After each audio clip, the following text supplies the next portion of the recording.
तो मुजान को डिमन बने हुए अभी तक पूरे 80 साल हो चुके थे और इन 80 सालों तक मुजान पूरे जापान में सिर्फ एक ही चीज़ के लिए भटकता रहा, जो किसी ब्लू स्पाइडर ले ली ताकि वो सनलाइट में चल सके। और मुजान के इतना ढूंढने पे भी आज तक वो उसको ढूंढ नहीं पाया और वो समझ जाता है कि ये उसके अकेले ये बस की बात है नहीं। तो इसलिए अब वो डीमन बनाना शुरू कर देता है आम लोगों को, इस उम्मीद में कि शायद इन लोगों की वजह से इसको ब्लू स्पाइडर जल्दी मिल जाएगा। अब जैसे कि हर एक चीज़ को जिंदा रहने के लिए उसे कुछ खाने पीने की ज़रूरत पड़ती है, तो इसी तरह डीमन को भी इंसानों को खाने की ज़रूरत पड़ती है। और इस चीज़ से बचने के लिए डीमन स्लेयर कॉर्प की शुरुआत होती है। और मुजान भी उसी फैमिली से ताल्लुक़ रखता था जिस फैमिली से इस डीमन स्लेयर कॉर्प का लीडर था, जिस वजह से इनका अल्टीमेट गोल था मुजान को ख़त्म करना। और जहाँ एक तरफ एक डीमन के पास आम लोगों से काफ़ी ज़्यादा स्ट्रेंथ होती है, वहीं दूसरी तरफ ये डीमन स्लेयर कॉर्प के लोग सिर्फ अपने रॉ स्किल के साथ लड़ते थे, क्योंकि इस पॉइंट ऑफ टाइम पर कोई भी ब्रीदिंग टेक्निक क्रिएट ही नहीं हुई थी, जिस वजह से मुजान जितनी तेज़ी से लोगों को डीमन बनाता चाह रहा था, वहीं दूसरी तरफ ये डीमन स्लेयर कॉर्प के लोग उतनी तेज़ी से नहीं मार पाए थे डीमन को। और अब या तो डीमन स्लेयर कॉर्प के लोग डीमन के हाथों मारे जाते हैं या फिर ये डीमन स्लेयर कॉर्प के हाथों मारे जाते हैं। और ये सिलसिला ऐसा ही चलते रहता डीमन स्लेयर कॉर्प की हिस्ट्री में, जब तक कि इन दो जुड़वा भाइयों का जन्म नहीं हुआ था। और इस वीडियो के एंड तक हम लोगों को पता चल जाएगा कि क्यों Sengoku era demon slayer Corp के लिए काफ़ी गोल्डन एरा माना जाता था।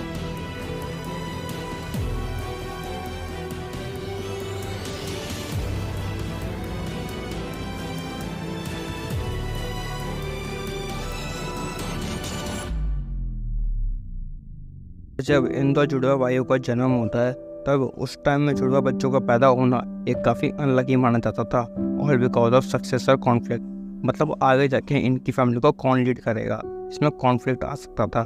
लेकिन इन दोनों में से एक बच्चा एक मार्क के साथ पैदा हुआ था, जिस वजह से इनके पिता तुरंत ही इस बच्चों को मारने का ऑर्डर देते हैं। और जब ये न्यूज़ इनकी माँ को पता चलती है तो वो काफ़ी ज़्यादा गुस्सा हो जाती है, यूँ समझ लो गुस्से की मारे पागल हो जाती है। हालांकि वहाँ के लोग इनको संभाल लेते हैं और बाद में ये डिसाइड होता है कि जैसे ये बच्चा 10 साल का होगा, इसे तुरंत ही टेम्पल भेज दिया जाएगा एज अ प्रीस्ट, और इस बात से वो सहमत हो जाती है। तो इस तरह इस बच्चे की जान बचती है और आगे जाके इनका नाम पड़ता है मिचिकात्सु हायुरोची। और इनका सरनेम कोई आम सरनेम नहीं था, जो कि था सुकुगुनी। अब भले ये दोनों ट्विंस पैदा हुए हो, लेकिन कुछ मिनटों के फर्क से मिचिकात्सु को बड़ा माना जाता है। अब जैसे जैसे ये लोग बड़े होते जा रहे थे, वैसे वैसे इन दोनों के रहन सहन में काफ़ी ज़्यादा फर्क होता जा रहा था। जैसे कि ये कौन से कपड़े पहनेंगे, इनको क्या पढ़ने को मिलेगा, ये लोग कौन सा खाना खाएंगे, यहाँ तक कि इनका रहना सहना भी काफ़ी ज़्यादा अलग था। जहाँ एक तरफ मिचिकात्सु को हर एक चीज़ हाई क्लास प्रोवाइड कराई जाती थी, वहीं दूसरी तरफ यूरिची को तो एक बस छोटा सा कमरा दे दिया गया था सोने के लिए। और इस बात से तुम अंदाजा लगा सकते हो कि यूरिची की कैसी हालत हो रखी थी। इस वजह से ये लोग काफ़ी ज़्यादा अलग थे एक दूसरे से। और अगर ये भी काफ़ी नहीं था, तो जब भी मिचिकात्सु यूरिची से मिलने जाता था या फिर उसके साथ बात करता था, खेलता था, ये चीज़ इनके डैड को बिल्कुल पसंद नहीं आती थी और वो काफ़ी ज़्यादा मारते थे यूरिची से मिलने के लिए मिचिकात्सु को। लेकिन इन सब के बावजूद भी मिचिकात्सु एक फ्रूट बनाता है और यूरिची को दे देता है और उससे ये कहता है तुम्हारा बड़ा भाई हमेशा तुम्हारे साथ रहेगा। और ये चीज़ देख के यूरिची काफ़ी ज़्यादा काइंड मानता था अपने भाई को, उसका भाई उसके लिए कितनी ज़्यादा चिंता करता है। और वहीं दूसरी तरफ इनकी माँ काफ़ी ज़्यादा शांत थी, जो कि हमेशा प्रेयर करती रहती थी सन गॉड की। और जो यूरिची के कान में जो ईयरिंग है ना, वो भी इन्होंने ही दिए थे। और वहीं दूसरी तरफ मिचिकात्सु ये सोचता था कि भले ही हम दोनों साथ में बड़े हुए हूँ, लेकिन मैंने अभी तक यूरिची के चेहरे पर एक स्माइल तक नहीं देखी है। और क्योंकि यूरिची ने बचपन से लेकर अभी तक कुछ भी नहीं बोला था, तो लोग को यही लग रहा होता है कि शायद ये गूंगा पैदा हुआ है। लेकिन ये भ्रम भी मिचिकात्सु का टूट जाता है जब एक दिन मिचिकात्सु अपनी ट्रेनर के साथ ट्रेन कर रहा था तलवारबाजी सीखने की, और वहाँ पे यूरिची भी था, जो कि काफ़ी शांति से खड़ा था वहाँ पे एक पेड़ की तरह। वो अचानक से ये बोल पड़ता है कि क्या तुम्हारा सपना इस कंट्री का सबसे स्ट्रॉन्गेस्ट समुराई बनने का है। और ये चीज़ सुन के मिचिकात्सु कम्प्लीटली शॉक में चला जाता है। अगर ये भी काफ़ी नहीं था, तो यूरिची ये भी बोल देता है कि वो भी एक समुराई बनेगा। इस पर कि मिचिकात्सु यही सोच रहा होता है कि क्या इसको पता नहीं है कि फ्यूचर में इसके साथ क्या होने वाला है। क्योंकि जैसा कि मैंने पहले ही कहा था, यूरिची के जन्म से ये डिसाइड हो गया था कि जैसे ही यूरिची 10 साल का होगा, उसे टेम्पल भेज दिया जाएगा एज अ प्रीस्ट। और जब यूरिची हंसता है ना, मिचिकात्सु को उसकी स्मेल काफ़ी ज़्यादा डिस्गस्टिंग लगती है। और जैसे ही यूरिची अपनी माँ को देखते हैं कि वो बाहर आ चुके हैं, वो तुरंत जाके अपनी माँ से चिपक जाते हैं उनके लेफ्ट साइड में और चलने लगते हैं। और वहीं दूसरी तरफ मिचिकात्सु यही सोच रहा होता है कि एक समुराई अपनी ज़िंदगी को दांव पर लगा कर लड़ता है और वहीं दूसरी तरफ एक बच्चा भी अपनी माँ को देखते तुरंत उनके पास चले जाता है। वो कभी भी एक समुराई नहीं बन सकता। और इसके अगले दिन जब मिचिकाज़ु दोबारा ट्रेन कर रहा होता है तो योरुची वहीं खड़ा होता है और उसका मास्टर जब योरुची को देखता है तो वो भी यही सोच रहा होता है कि शायद इसको भी स्वॉर्ड चलाना है। तो वो उसको एक मौका देता है और वो उसको छोटी मोटी बेसिक चीज़ें बताता है कि तलवार को कैसे पकड़ते हैं, कैसे स्टैंड्स लेते हैं। और जब ये सारी चीज़ें क्लियर हो जाती हैं तब वो योरुची को अपने ऊपर अटैक करने को कहते हैं। और योरुची जिसने कि आज से पहले कभी भी स्वॉर्ड को पकड़ा नहीं था, उसके बारे में जाना नहीं था, वो उस मास्टर को 4 स्ट्राइक में ढेर कर देता है। और ये चीज़ देख के मिचिकाज़ु काफ़ी ज़्यादा शॉक होता है कि मैं अभी तक एक भी स्ट्राइक नहीं मार पाया हूँ और इसने पहली बार में अपने सामने वाले अपोनेंट की कुछ ऐसी हालत कर दी थी। और इसके बाद से योरुची ये डिसाइड करता है कि वो अब समुराई नहीं बनेगा, क्योंकि जब वो लोगों को मारता है तो वो उसकी जो फीलिंग होती है वो चीज़ योरुची को काफ़ी ज़्यादा बुरी लगती थी। लेकिन मिचिकाज़ु ये जानना चाहता था कि आखिरकार योरुची ने ऐसा करा कैसे। तो वो उससे पूछने लगता है कि तुमने आखिरकार करा कैसे ऐसा, जिसपे कि योरुची मिचिकाज़ु को कुछ ऐसा जवाब देता है कि स्ट्राइक करने से पहले अपने सामने वाले अपोनेंट के लंग्स, मसल्स, ब्लड फ्लो, इन सबको ढंग से ऑब्जर्व करने के बाद तब जाके अटैक करना चाहिए। अब योरुची तो बचपन से सी थ्रू वर्ल्ड को देख सकता था, तो इसलिए उसको ऐसा लगता था कि शायद उसके आसपास के लोग भी उसकी तरह देखते होंगे। और वहीं दूसरी तरफ मिचिकाज़ु यही सोच रहा होता है कि ये बचपन से लेकर अभी तक लोगों के आर पार देख सकता था। क्या ये सब कुछ इस मार्क की वजह से हो रहा है? अब इसके बाद मिचिकाज़ु यो समुद्र सदमे में चला जाता है और वो यही सोच रहा होता है कि जिस बच्चे को देखते ही उसको दया आती थी वो मुझसे कितना ज़्यादा स्किल्ड है। यानी समझो तुम लोग, जिस दया भावना को योरुची अपने भाई की चिंता बताता था, वहीं मिचिकाज़ु ये सब चीज़ें योरुची पर दया खा के करता था। और अब मिचिकाज़ु की रातों की नींद उड़ चुकी थी और वो यही सोच रहा होता है कि अगर उस मास्टर ने उसके डैड को सब कुछ बता दिया तो जो चीज़ योरुची के साथ होने वाली थी वो अब सब कुछ मिचिकाज़ु के साथ होने वाली है। जैसे कि टेंपल भेजना, उस छोटे से कमरे में रहना। और मिचिकाज़ु यही सारी चीज़ें सोच रहा होता है तभी वहाँ पे योरुची आता है, वो भी रात के 3 बजे, और वो उससे ये बताता है कि मदर अब मर चुकी है, तो अब वो इस घर को छोड़ देगा जैसे कि प्लान हुआ था। और वो यहाँ पे मिचिकाज़ु को सिर्फ और सिर्फ गुड बाय कहने आया था। और वो मिचिकाज़ु के दिए फ्रूट निकाल के उसे ये बोलता है कि चाहे कुछ भी हो जाए मैं मरते दम तक इसको अपने साथ रखूँगा। और इसके बाद योरुची वहाँ से चले जाता है। और इसके अगले दिन जब मिचिकाज़ु अपने मदर की डायरी पढ़ता है तो उसमें उससे काफ़ी चीज़ें रिवील होती है, जैसे कि योरुची को पहले पता था कि मदर के डिसीज़ के बारे में। इसलिए योरुची जब भी अपनी माँ को देखता चलते हुए तो वो हमेशा अपनी माँ के लेफ्ट साइड को जाके पकड़ के उनको सहारा देता था। और जो मिचिकाज़ु सोच रहा था ना वो भी सच होता है कि अब मिचिकाज़ु को नहीं, योरुची को अगला सक्सेसर बनाया जाएगा। इसी रीज़न की वजह से योरुची जल्दी घर छोड़ के चला गया। और इस चीज़ को पढ़ के मिचिकाज़ु को काफ़ी ज़्यादा जलन होती है योरुची से, और वो योरुची के मरने की मन्नत मांग रहा होता है। भले ही मिचिकाज़ु उस पॉइंट ऑफ टाइम पे ह्यूमन था, लेकिन अब कोकोशिबो वाला रूप आ रहा था धीरे धीरे करके इसके अंदर।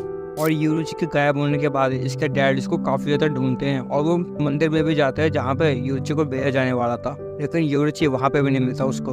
और योरुची अपनी मदर के डेथ के बाद यो समुद्र गायब सा हो जाता है। और इसके अगले दिन मिचिकाज़ु को ये खबर मिलती है कि उसका भाई एक भालू के हाथों मारा गया।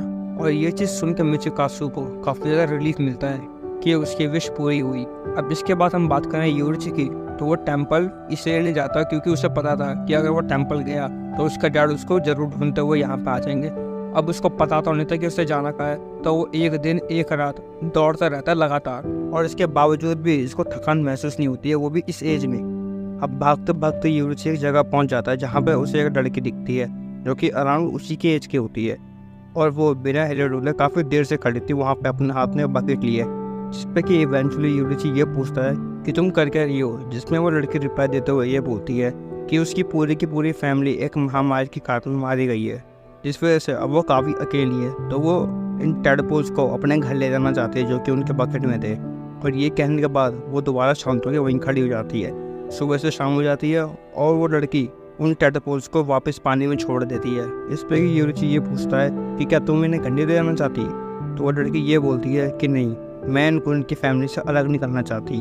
अब इसके बाद योरुची शायद इसका अकेलापन दूर करने के लिए उस लड़की से ये पूछता है कि क्या वो उसके साथ उसके घर चल सकता है, जिस पे वो लड़की मान जाती है। अब इस लड़की का नाम होता है युता।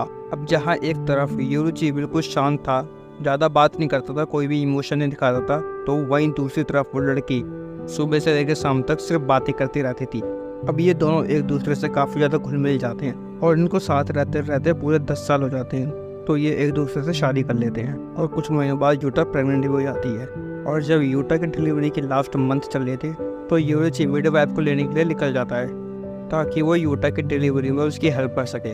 अब यूरिची का प्लान ये था कि वो सनसेट से पहले वापस घर आ जाएगा, लेकिन ऐसा हो नहीं पाता क्योंकि रास्ते में उसे एक बुजुर्ग आदमी मिल जाता है जो कि अपने बेटों को देखने के लिए लगातार 3 पहाड़ चढ़ते हुए आ गया था क्योंकि उसका बेटा एक बैटल में मारा गया था। अब ओल्ड एज के कारण वो ज़्यादा चल नहीं सकता था, तो यूरिची उसकी मदद करने के लिए तैयार हो जाता है और वो उसको उसके बेटे के पास छोड़ देता है। लेकिन इस चक्कर में यूरिची को काफ़ी ज़्यादा देर हो जाती है, जिसपे कि यूरिची डिसाइड करता है कि वो कल तक पक्का अपने घर पहुंच जाएगा। लेकिन तब तक काफ़ी ज़्यादा देर हो चुकी थी क्योंकि यूरिची जब वापस अपने घर लौटता है तो वो ये देखता है कि यूटा और उसका बच्चा दोनों मारे जा चुके हैं। और इस चीज़ से यूरिची को इतना बड़ा सदमा लगता है ना कि वो 10 दिन तक उन्हीं की लाश को पकड़ के बैठा रहता है और वो हिलता भी नहीं जब तक वहाँ पर डीमन स्लेयर कॉर्प का मेंबर नहीं आता जो कि उसी डीमन को ढूंढ रहा था जिसे डीमन ने यूरिची की फैमिली को मारा था। इसके बाद वो डीमन स्लेयर यूरिची को एडवाइस देता है कि वो भी यहाँ से चले। वहीं दूसरी तरफ यूरिची यही सोच रहा होता है कि उसका बस एक छोटा सा सपना था कि वो अपनी फैमिली के साथ एक हैप्पी लाइफ जिए, लेकिन उसका ये सपना भी पूरा नहीं हो पाया। तो इस तरह यूरिची डीमन स्लेयर कॉर्प को ज्वाइन कर लेता है, लेकिन वो वहाँ पे ये देखता है कि जितने भी डीमन स्लेयर के मेंबर होते हैं वो सभी के सभी अपने रॉ स्ट्रेंथ के साथ लड़ते हो। तो इसलिए अब यूरिची उन सब लोगों को ब्रीदिंग टेक्निक यूज करना सिखाता है, लेकिन सभी के सभी इसको ढंग से यूज नहीं कर पा रहे थे। लेकिन डीमन स्लेयर कॉर्प में कुछ स्वॉर्डमैन ऐसे थे जिनको भी हाशिया का टाइटल दिया गया था। अब इनकी टेक्निक तो सुपीरियर थी, जिस वजह से ये लोग खुद की ब्रीदिंग स्टाइल क्रिएट कर लेते हैं, just like water, thunder, flame, rock and wind. लेकिन इनमें से कोई भी सन ब्रीथिंग को सीख ही नहीं पाया था जो कि यूरिची यूज करता था। और वहीं दूसरी तरफ हमें मिचिकासु को दिखाया जाता है जहाँ पे वो अपनी फैमिली के साथ एक हैप्पी लाइफ जी रहा था, लेकिन इसकी भी ये हैप्पी लाइफ तब तक ही थी जब तक इसके सामने यूरिची नहीं आया था। अब होता क्या है कि मिचिकासु का सामना एक रात एक डीमन से हो जाता है और वो अकेला डीमन मिचिकासु के साथ जितने भी लोग थे उन सबको मार देता है और मिचिकासु भी नहीं बचता अगर वहाँ पे यूरिची नहीं आता। और यूरिची वहाँ पे आके उस डीमन को एक स्लाइस में मार देता है। अब मिचिकासु अपने भाई को देख के खुश होने से ज़्यादा सरप्राइज था और वो सरप्राइज यूरिची के टेक्निक को देख के हुआ था और वो यूरिची को देख के पहली नज़र में समझ गया था कि वो यूरिची के सामने अभी कुछ भी नहीं है। और इस तरह मिचिकासु के मन में एक बार फिर से जलन की भावना पैदा हो जाती है यूरिची के खिलाफ। और इसके बाद बस वो कैसे भी करके यूरिची जैसा बनना चाहता था, उसके जितना पावरफुल बनना चाहता था, जिस वजह से वो अपना सब कुछ छोड़ देता है, अपनी फैमिली को छोड़ देता है और इस तरह मिचिकासु भी डीमन स्लेयर कॉर्प को ज्वाइन कर लेता है। अब थोड़ा टाइम बाद ही मिचिकासु के चेहरे पे भी डीमन स्लेयर मार्क आ जाता है, लेकिन स्टिल वो अभी तक उस टेक्निक को यूज नहीं कर पा रहा था जो कि यूरिची यूज करता है, यानी सन ब्रीदिंग, जिस वजह से मिचिकासु भी अपनी खुद की ब्रीदिंग बना लेता है जो कि थी मून ब्रीदिंग। लेकिन मिचिकासु को ये पता लगता है कि जिस किसी पे भी ये डीमन स्लेयर मार्क आ जाता है तो उसकी डेथ 25 साल के अंदर अंदर हो जाती है। लेकिन मरने से मिचिकासु को डर नहीं लगता था, वो तो बस यही सोच रहा होता है कि वो अभी तक यूरिची जितना पावरफुल नहीं बन पाया है और इस डीमन स्लेयर मार्क की वजह से अब उस पर टाइम भी नहीं बचा है, जिस वजह से वो यही सोच रहा होता है कि उसका कोई फ्यूचर नहीं है अब। और मिचिकासु ये सारी की सारी बातें मुजान को बता रहा होता है, जिसपे कि मुजान इसे ऑफर देता है डीमन बनने का, जिस वजह से इस पर टाइम की कोई कमी नहीं होगी, वो जितना चाहे अपने आप को ट्रेन कर सकता है। और मिचिकासु मुजान के ऑफर को मान लेता है क्योंकि वो यूरिची जैसा बनने के लिए कुछ भी कर सकता था इस पॉइंट ऑफ टाइम तक। और यहाँ से जन्म होता है कोकोशिबो का। अब जिस रात मुजान ने मिचिकासु को डीमन बनाया होता है उसी रात मुजान का सामना होता है यूरिची से और यूरिची मुजान को देखते ही समझ जाता है कि इसका जन्म आखिरकार हुआ किस लिए है, इस डीमन को मारने के लिए। लेकिन मुजान काफ़ी कमज़ोर मान रहा था यूरिची को, उल्टा वो तो हंस रहा होता है यूरिची पे। और जब मुजान यूरिची पर अटैक करता है तो यूरिची काफ़ी आसानी से बच जाता है, लेकिन जब यूरिची पीछे मुड़कर देखता है तो वह ये देखता है कि उसके पीछे के सारे बैम्बू कट चुके थे। और यूरिची के अपने लाइफ में पहली बार रोंगटे खड़े होते हैं जब वह मुजान को सी थ्रू वर्ड की हेल्प से देखता है। और इसके बाद यूरिची बिना कोई समय गवाए अपनी सन ब्रीदिंग के सारे फॉर्म्स को एक झटके में यूज़ करके मुजान की कुछ ऐसी हालत कर देता है। अब इसके बाद मुजान हिलना तो छोड़ो, ढंग से बोल भी नहीं पा रहा होता है और वो बस घूरे जा रहा होता है यूरोची को। और जब यूरोची मुजान के साथ वाले डीमन को देखता है तो वो ये देखता है कि वो तो उसकी मदद कर ही नहीं रही है, उल्टा उसकी आंखों में एक होप है। अब इससे पहले कि यूरोची और कुछ समझ पाता, मुजान तुरंत अपनी बॉडी को 1800 पीसेस में बांट लेता है। लेकिन यूरोची तुरंत ही उन 1800 हिस्सों में से 1500 हिस्सों को उसी वक्त काट देता है और इतने हिस्से काफी थे कि मुजान अपने हेड को दोबारा रीजनरेट कर सकता था। और इसके बाद यूरोची उस डीमन को देखता है जो कि मुजान के साथ थी।